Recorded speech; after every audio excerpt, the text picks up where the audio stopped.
Hey everybody, Yankee here. I want to take a little time today and talk about a situation that has caused quite a conundrum for people like myself.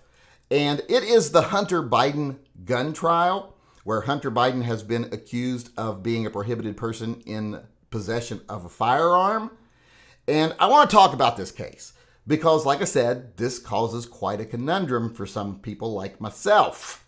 Now, first off, before anyone gets the wrong idea, I want to say I'm not a fan of Hunter Biden. Quite the opposite. I'm not a fan of anybody named Biden, but definitely not Hunter. Hunter is on my human garbage list. I think he is a disgusting person. He is a perfect example of what privilege, opportunity, and money equals when the person that has those things is worthless. He is someone that, even the jobs he's taken in his life, hedge fund manager, political lobbyist, a token name for a foreign energy company, so that he can have influence on politicians in America, getting hired only because his last name. I think he's a disgusting person who's never done a good thing in his life. You got people like Jimmy Carter building houses for poor people, and you got Hunter Biden profiting off his name in every way he possibly can. And his personal life is gross. There's no other way to describe it. Drug addict. Hooking up with his dead brother's ex-wife, getting her hooked on drugs, treating his children horribly, if he even acknowledges them. He is a disgusting person through and through. He's the perfect example of seeing what a person really is when they don't have to do anything, but they can do whatever they want. He chose to be that human piece of filth. So I have no sympathies for Hunter Biden whatsoever. And normally, if I heard Hunter Biden might go to jail, I'd be like, good. I hope they throw away the key. But in this case, I actually have to stand on my principles also. And many of you out there know I'm one of the few gun channels that will openly say, I do not believe in the 4473 or background checks. I think they're an infringement on our rights. And I don't think that they save any lives. They don't stop any crimes. They don't stop bad guys from doing anything. All they do is inconvenience law-abiding people, and sometimes they cost law-abiding people their lives. Because people have been killed while waiting for their 4473 to come back, because they went and tried to buy a gun, like a wife who had a restraining order against her husband, went to try to buy a gun, and then she's killed 2 days later in her driveway, beaten to death, strangled by her husband, because she had to wait to get her gun.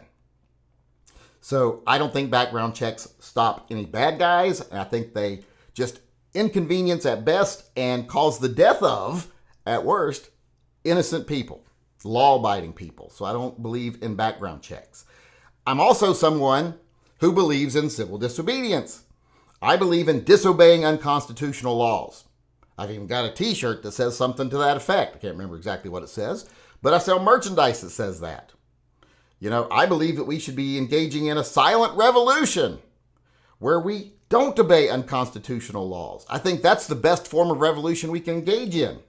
I even have a t-shirt about that. We'll pump my merchandise here for a second. But here's the thing. Civil disobedience has to be done in a specific way. Now, if you're just doing it because the law is unjust, that's fine. Just do it.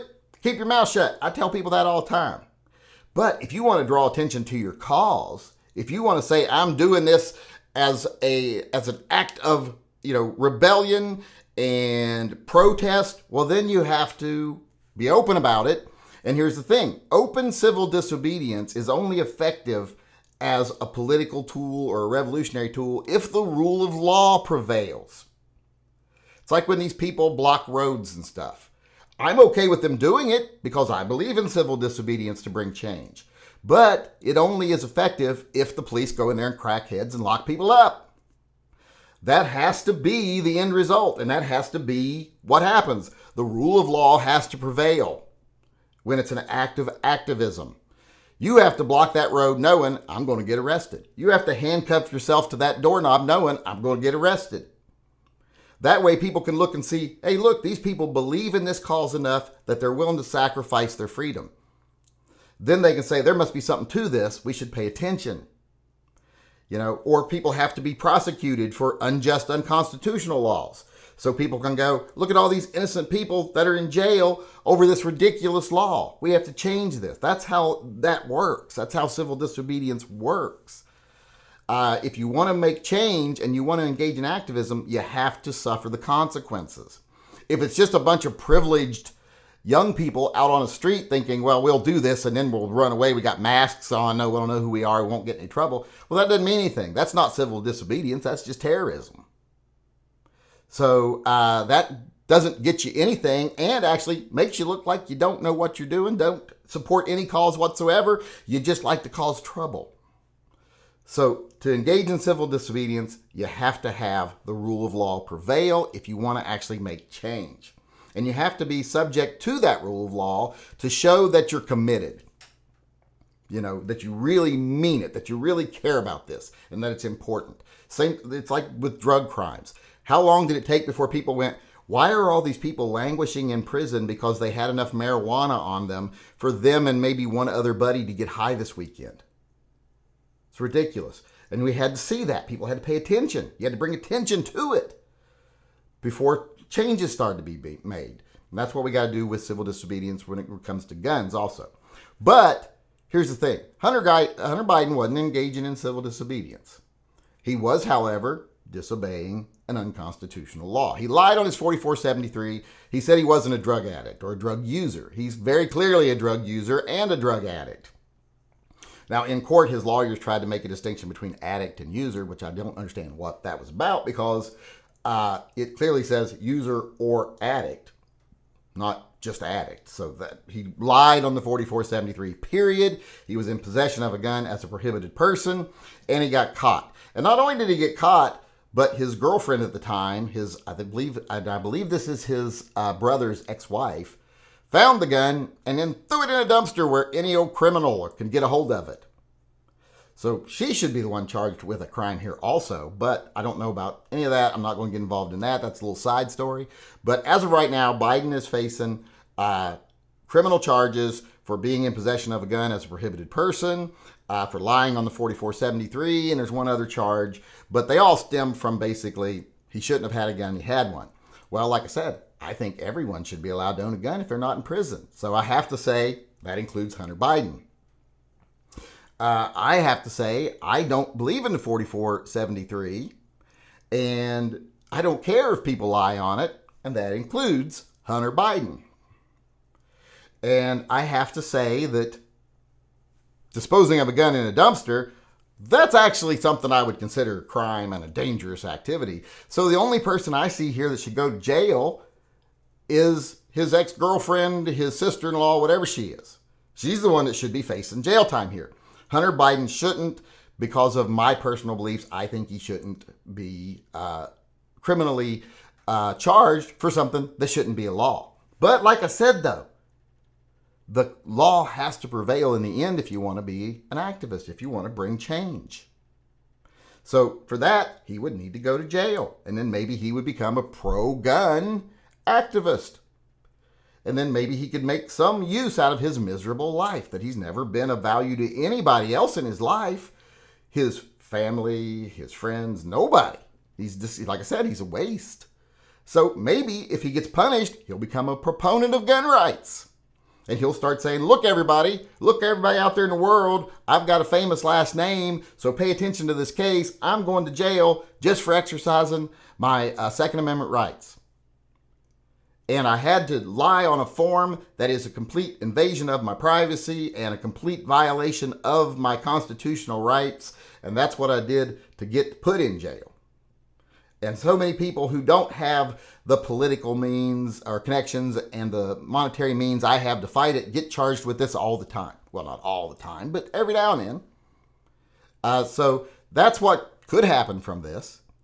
Because here's another thing about the 4473. That very question, in my mind, is a violation of your Fifth Amendment rights. Not only is the background check itself a violation of your Second Amendment rights, but even asking you that question, asking you a question that would disqualify you from being able to exercise your constitutional rights and expecting you to have to answer justly, that's a violation of your right to not incriminate yourself as far as I'm concerned. So the 4473 is just bad all the way around. And even though Hunter Biden is a bad person all the way around, I can't really support him serving prison time over it because I think it should change. However, I can accept him serving prison time over it because even things I believe in, I know at the end, the rule of law, like I said, has to prevail for there to be attention brought to it. So in this case, I'm okay with Hunter Biden going to jail, but I don't relish it. I'm not sitting there going, yeah, lock him up and throw away the key. I actually have to say, if I stick to my principles and I stick to what I believe, I have to say, if he goes to jail for this crime, what needs to be done is attention needs to be brought to the fact that the 4473 itself is a crime, and hopefully Biden will become a proponent of gun rights. Don't see that happening. I don't see him getting that much trouble, and I see him getting away with whatever and getting out early and every this other stuff because of his name if he even gets convicted, which will mean this is useless. Won't make any change, won't help our cause at all because people will just be like another case of rich, connected kid getting away with whatever he wants to get away with, and that will suck all the attention away from the fact that the 4473 and the crime he's charged with is unjust. It'll become all about him, like his life has been all about him. So I don't have a lot of hope for it being good in any way, but like I said, there is the possibility that if he does get convicted and he does serve some time, it opens his eyes. And he says, hey, this crime's ridiculous. This isn't even a real crime. This is one that the government made up. And I might want to do something about it. Let's hope.